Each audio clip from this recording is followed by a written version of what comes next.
rumor has it that I'm running for mayor. You can see the sign back here. It was kind of a giveaway when you walked in. And that's a step backward. It's time, some people say it's time for me to buy a boat and go fishing, or buy another old car to fix up. I know Christine would be really impressed if I did that. Or spend a couple of years cleaning out my garage, which I think she'd be really, really quite happy about.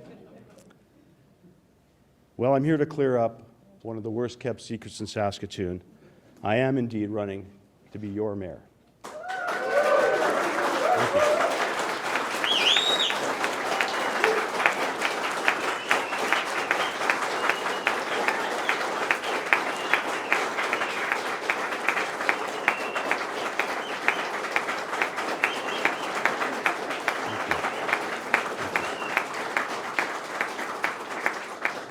My decision to run for mayor wasn't one that I took lightly.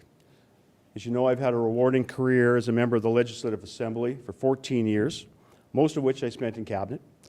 I've gained substantial experience, serving 7 years as your Minister of Justice and your Attorney General, as well as Deputy Premier, Minister of Education, Minister of Advanced Education, Minister of SaskPower, and twice Minister of SaskBuilds, all of which have given me great experience in both the human services side and the economic sides of government.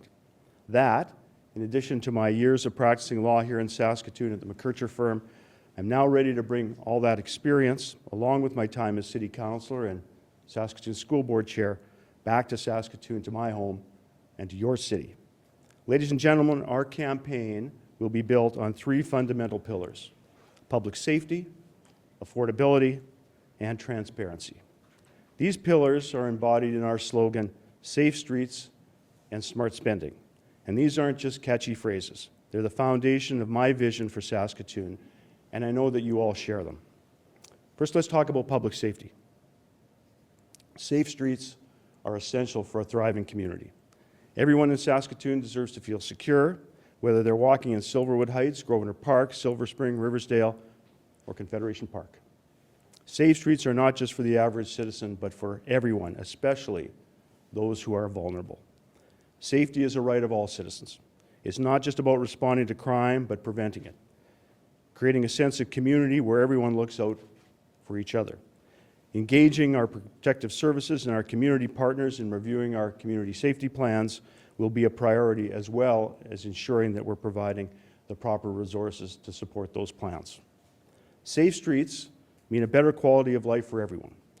This is a complex issue which necessitates broad cooperation between government and communities. I tell you, ladies and gentlemen, if there was a simple solution to that, we would have found it by now. On affordability, last year, we experienced a nearly 12% effective increase in taxes, and that's unsustainable for families, and it's unsustainable for businesses. We need to rethink the way City of Saskatoon budgets are set and the parameters for our administration to meet when establishing their budgets. By setting expectations in advance, we will give a measure of certainty and predictability to all ratepayers in this city.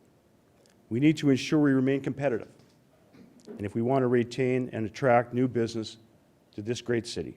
Competitive tax rates will help strengthen our economy, and after all, economy is the currency by which we do everything.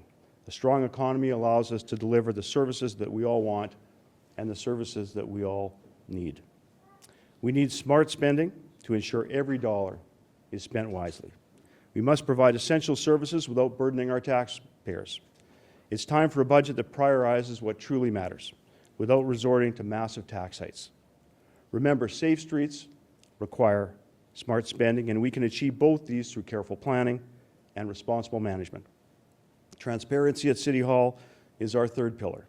Decisions made behind closed doors breed cynicism, and we've seen a lot of that.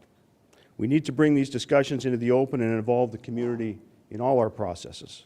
I think there's an opportunity to make some changes to make it easier for public to engage with council. Far too often we hear of complaints about the public about the difficulty in expressing their concerns. We're going to fix that by making council more open and more accessible. The city needs to focus on funding its core priorities, stay in its lane, and work with all levels of government. Transparency ensures that everyone's voice is heard and respected. It's time to rebuild trust and show that safe streets and smart spending are achievable with openness and collaboration. and compassion is very important. You may all know recently I participated in the Sanctum 36-hour challenge, and I know Caitlin Roberts is here, and thank her for all the work that she does to support the work of Sanctum in the inner city. And while I thought the challenges faced by people in our inner city were things that people just can't unsee once you've seen them, this experience deepened my understanding of the struggles many in our community face every day. It reinforces my belief that you can't lead from behind a desk. You have to be out there in the community understanding each neighborhood's specific needs. Safe streets aren't just about reducing crime, but also about addressing homelessness, addiction, and mental health issues with compassion and dedication.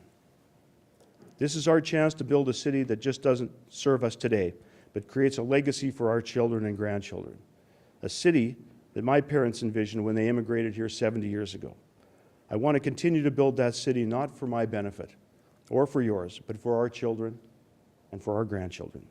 We owe them nothing less. I commit to you today that we'll do this on the strength, the values that my parents instilled in me and my brothers. And I'm so proud to have my two brothers here with me today. And the values we've instilled in our children: compassion, respect, empathy, and hard work. Now, I cannot talk about the quality of life without talking about the business community in this city. According to Jason Abig of the Chamber, May was a big month for new home-based businesses in Saskatoon, with 70 new entrants into our market and 57 commercial licenses. Strong growth from both forms mean the commercial tax base is holding steady, and more people are taking the leap into entrepreneurship. Small businesses are the backbone of our community, and we need to ensure that stability is there for them as employers in our community. Ladies and gentlemen, Saskatoon is a vibrant city, but together we can make it even more dynamic and more prosperous. We need a city that embraces the future with creativity and readiness to accept new challenges. A city where the well-being of all its residents is its highest priority. My vision is to ensure that everyone in Saskatoon has the opportunity to succeed and to thrive, and contributing to our collective progress. However, that's just the beginning. I'm going to be out listening and engaging and connecting with people all over the summer, knocking doors and connecting with our community. Let's unite together for safe streets and smart spending to build a future for all of us in Saskatoon. Our future is bright. As the economic engine of this great province, we need more than ever strong, competent, experienced leadership, and I want you to join me in driving that forward for the future. Thanks very much for being here today.